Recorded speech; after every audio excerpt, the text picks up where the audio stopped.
je suis très contente de vous retrouver aujourd'hui dans Mimi Souris. Et je voudrais souhaiter la bienvenue à un nouveau petit loulou. Il s'agit de Gabriel, dit Gabi, qui habite à Sorgues. Alors mon petit Gabi, je te fais de gros bisous.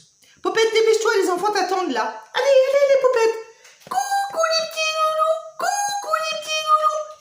Mais Popette, mais qu'est-ce que c'est de ça? Mais c'est moche. Mais quoi? C'est ma nouvelle cravate? Timothée, il m'a demandé de changer de cravate. Alors j'ai changé de cravate. Mais enfin, mais tu t'es pas acheté une nouvelle cravate? C'est de la peinture ça. Eh bien oui, j'ai fait de la peinture. Ah oui, t'as fait de la peinture? Bah alors c'est moche, hein, Popette. Là, je voudrais pas dire, c'est pas joli, hein.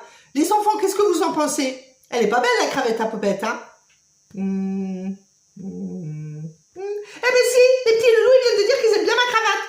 Non, ça m'étonnerait, Popette, hein. Non, mais franchement, Popette, je sais pas pourquoi t'as fait ça, mais c'est pas beau du tout, hein.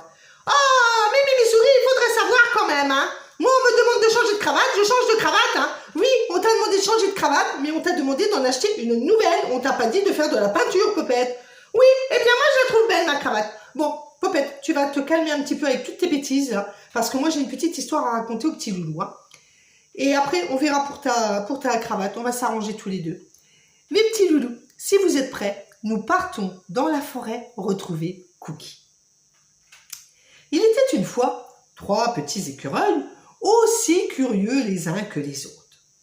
Ils avaient grandi ensemble et au fil des années, ils étaient devenus les meilleurs amis du monde.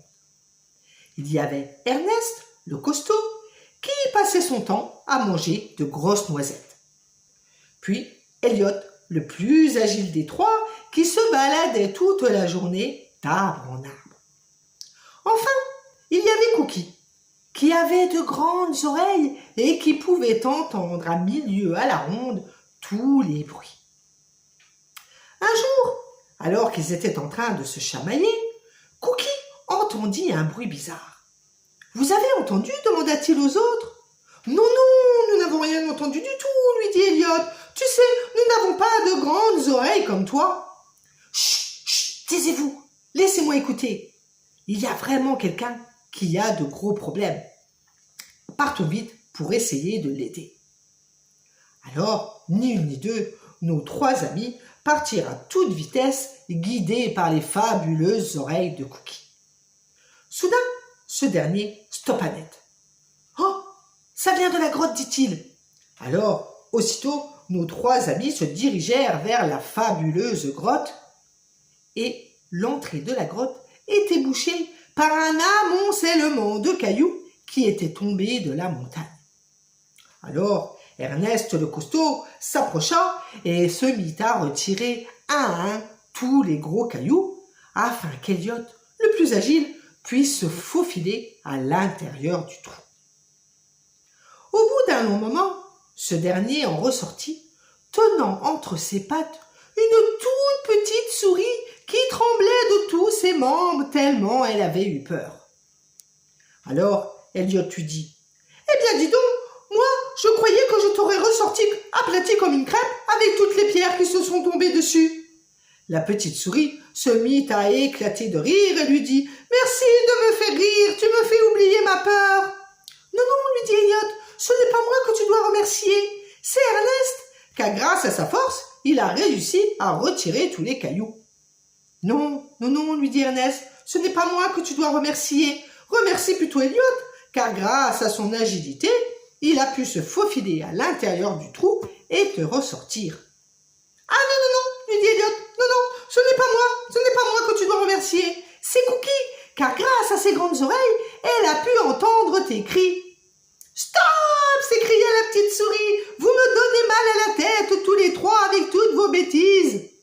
C'est vous 3 qui m'avez sauvé la vie. Un point, c'est tout. Ernest, grâce à sa force. Elliot, grâce à son agilité. Et Cookie, avec ses fabuleuses oreilles. » Nos 3 amis se regardèrent un long moment, puis ils comprirent que la petite souris avait raison.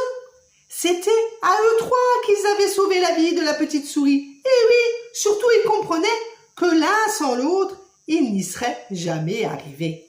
« Ah oui, Mimi Souris, ça c'est vrai alors. Tu sais, quand on est plusieurs, on est toujours plus fort. Ah oui, ça c'est vrai, Popette. Et tu sais, Mimi Souris, la petite histoire, tu devrais l'envoyer à Zozo pour qu'il la raconte aux enfants de Zozoland. Ah, très bonne idée. Oui, oui, je vais l'envoyer à Zozo. Ah, mais je crois qu'on a une visite. Regarde, Cookie. C'est Cookie. Bonjour, regardez les enfants. C'est Cookie qui est venu vous dire bonjour. Oh, Cookie, qu'est-ce que tu es beau avec tes grandes oreilles. Il est joli, hein? Bon, Popette, maintenant il va falloir laisser les enfants, hein. On va leur dire au revoir, Cookie aussi. On va dire au revoir aux enfants. Mais comme d'habitude, Popette, hein, qu'est-ce qu'on dit? Pas de bêtises! Oui, et puis tout de suite, j'ai quelque chose de très important à faire. Ah oui? Quoi? Mais retirez cette affreuse cravate, Popette! Enfin, les enfants, moi je vais essayer de retirer toutes les taches sur cette cravate à Popette. Et en attendant, je vous donne rendez-vous la semaine prochaine dans Mimi Souris pour une nouvelle petite histoire. Et ce sera l'histoire de la petite fée Framboisine. Alors, mes petits loulous, Cookie vous dit au revoir, Popette vous dit au revoir, et moi aussi. À la semaine prochaine, mes petits loulous. Gros bisous.